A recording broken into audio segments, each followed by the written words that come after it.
Hi there, everyone. Welcome back to another one of our Back to the Beginning videos. Today I'm joined by Kurt Miller, and he is working at Silvergate as an executive producer and has a very exciting story, which we're going to learn more about today. And I just wanted to kick it off really by asking you, do you remember what your favorite shows or films were as a child? And do you think any of them have had an impact on your career?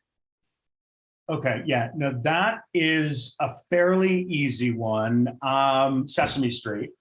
I am a product of public TV.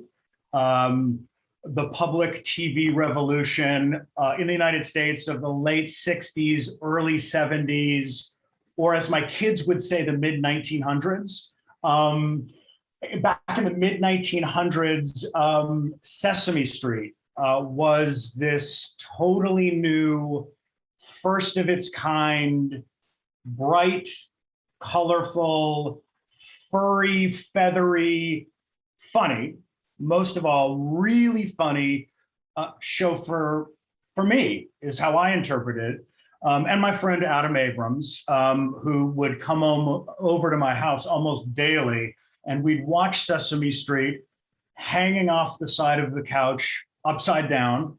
I don't know if the producers of the show ever intended for the content to be consumed in that manner, but that's the way we took in Snuffleupagus and Cookie Monster, who was our favorite character, and I would say on some level embodied what was kind of wild, dangerous, and cool about the show from our perspective.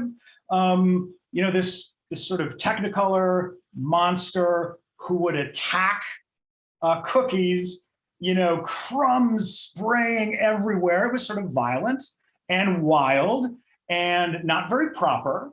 And it was just a gateway into all of this other cool stuff on the show. And if we were learning anything by watching it, it was news to us. And I would say it was only later in my adult life, through a friend of mine at college named Decky Alexander, that I learned how Sesame Street came about. This woman, Joan Gans Cooney, who had studied advertising and how 60-second TV spots were used very quickly, very brightly, very humorously to sell products to adults. How could they take that same principle and apply it to teaching young kids through the medium of television? And she had the presence of mind to partner with Jim Henson and Frank Oz and comedy writers who had worked with Norman Lear and like the best and brightest TV directors in New York City. Frankly, creative heavyweights who would have been pioneers in any field they chose, but they kind of chose to figure out how to crack the code of making a TV show for young audiences. And that's always been hugely inspirational for me, going back to when I was a kid. Yeah. And talking more about your childhood, do you think anything you did as a child, we talked about team sports in our pre-chat before. Yeah, absolutely. I was, I would say, myopically focused on team sports from my earliest age until I aged out of being any good at team sports in high school, and then made the move to, I guess, what you would call a team sport of another stripe, really bad high school theater. And the link there that has, I would say, followed me through my career into animation is that, these are all just collaborative endeavors. If you're playing, as cliched as it sounds, European football or American basketball. It is all about moving the ball around until you find the person with the best opportunity to solo and do something amazing. And you're all working in service of that as a team. Theater is the same way. Animation is like the supersized version of all of that because you are working with such an enormous crew, oftentimes across continents and time zones and languages and media. And the goal, especially if you are overseeing it, is to just kind of get everybody symphonically working together, deeply invested in a game plan, which is like, why are we excited as adults in spending the next 2.5 years trying to figure out these characters, this world, how to tell these stories, and maybe what these stories are aspiring to teach kids. So yeah, I'd say that's a link, maybe. Yeah. And you ended up in children's media after a career in teaching, but going back a bit further, in school, you mentioned that you created a newspaper and that you made a movie. Do you think at school you would end up in children's media? Is that something you thought would just happen? Or do you think all these kind of things played a part, but in a way that it all came to a head that you wouldn't, quite serendipitously, basically?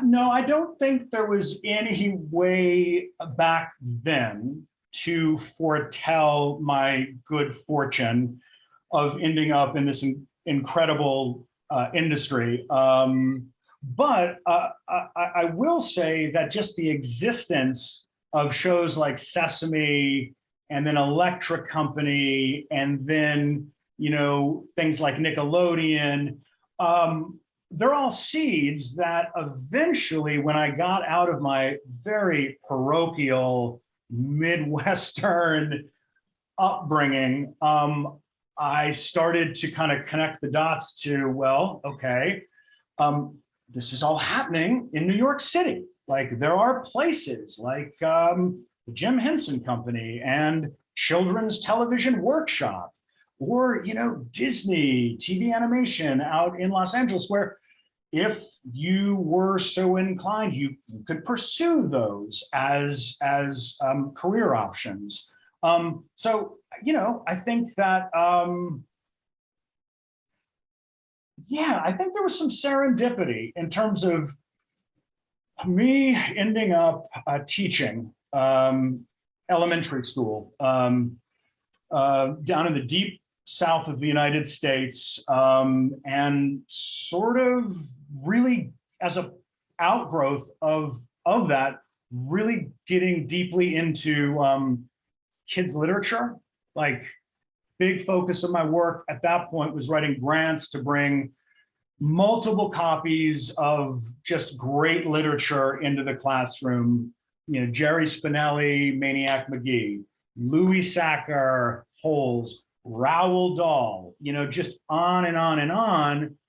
That, for me, I think kindled something, which was like, okay, well, maybe beyond the classroom, there is a opportunity to, I don't know, engage with young audiences through stories, through like really clever, non-condescending, well-written, if not literature, at least aspiring toward great writing and, great comedy and great visual execution, a way to engage with kids around learning and education. And I think it was those seeds, and honestly, it was at that time that I started using some outreach literature from Children's Television Workshop, which then became Sesame Workshop, for a show called Ghostwriter. It was a mystery series with a very diverse cast, set, I believe, in Brooklyn, New York. And comic books started arriving in my inbox at the school where I taught, and we started taping the show and started using it. And I'd say that was like another sort of linchpin or stepping stone to thinking, okay, beyond the classroom toward children's media. Yeah, and also this love of writing and children's literature. You also mentioned that your brother's a writer. Do you think that literature has impacted, and writers and working with writers has impacted how you go about your practice? How has it impacted it? Certainly, yes. I grew up as the younger brother of an aspiring short story writer who went on to publish a bunch of stuff. And I was like kind of the snotty-nosed kid brother who got to read all of his early drafts. And he would ask me for my opinion. And I would attempt to give him something that sounded like smart critical feedback. But I'd say like the takeaway from that process, which really was indelible, it stuck with me, is just that's not what I do. That's what he does. There's something like very magical in the ability to write well in service of telling a great story. And I would say that also applies to artists and directors and any of the creative specialists who sort of come together to tell a story through animation. I sort of, first and foremost, I'm a fan. Like, that's when we're trying to pull teams together. I'm like, oh my God, this person made this incredible show. Or did you see City of Ghosts? Who created that? How can we work with Elizabeth Ito? Like, it's being inspired fundamentally, I think, as a producer by all of these incredible creative specialists that you then get to work with and hopefully create an opportunity where they're obviously enjoying what they're doing, Yeah, and we touched on this before actually, but after teaching, you started on Sesame Street. And what was that like? How did it come about? And what was it like when you did the internship? And how did that all fit into the story? Quite randomly, I would say I came into contact with a senior editor in the children's publishing division within what was then Children's Television Workshop, a really interesting and eccentric woman named Anna Jane Hayes. She was the mother of one of my roommates down in Baton Rouge, Louisiana. And we had a shared love of kids' books. And it was through that relationship and through like a 3.5-year conversation that I then ended up moving to New York and attempting to get an internship at the workshop. And in the interview, I'll never forget, the guy said, well, there's an opportunity in research, but, they're not super exciting. This is what he said, not what I said. There's an internship in business affairs, but I'm seeing here you don't have a law degree or any legal background. Oh, Kristen and Dolores in new show projects. Not knowing that that was creative development. And that's where I sort of like winning the lottery landed. I think that's where you want to be at the very beginning of how ideas are figured out. And the workshop, like Sesame Street, the show, which is fundamentally the ethos of that show is mutual respect and understanding. I'd say at that time at the workshop, there was very much an open door policy with the old guard. Everyone kind of wanted, I would say for the most part, to be your mentor. And a lot of learning happened really, really fast because folks were kind enough and generous enough to, to share all of that knowledge with me. So I really, really lucked out. What do you look for in the television you oversee now? And where do you think children's television is heading? Great question. What gets me excited? What gets the team excited? And I would say most recently, it has been this new animated Netflix show called City of Ghosts, and a show out of Australia for younger audiences, sort of like a critter-based family sitcom, sort of Modern Family, for little kids called Bluey. And I feel like both of those shows are just idiosyncratic, seemingly very personal, perhaps unconcerned with the shows that preceded them or are adjacent to them or may follow them. They're just on their own trip. And as a producer of kids television, that is the where you're having the most fun is when you watch a show like that and you're like, oh, I'm reminded that a show can be absolutely anything. So yeah, I guess those are probably both creator driven shows that bubbled up from something biographical and meaningful from the folks behind it, and the process of shepherding the idea through the gauntlet of all of the stages and committees, like they artfully came out the other side with the thing intact, which is no small accomplishment. So where are things going? I hope they're going in the direction of shows like that, where we continue to hear from diverse creators working in diverse styles, both visually and narratively. And, you know, the weirder and more idiosyncratic, the better, as far as I'm concerned. And finally, what's one piece of advice you would give to someone wanting, right at the beginning of their career, looking forward into a career in children's media? What's one piece of advice you have for them? Watch kids TV. Watch a lot of kids TV. Watch all kids TV, from the little stuff, like the little kid stuff that you might not be interested in, all the way through, you know, the hyper violent anime series that you might not be interested in, everything in between, you know, everything from CoComelon to Gravity Falls.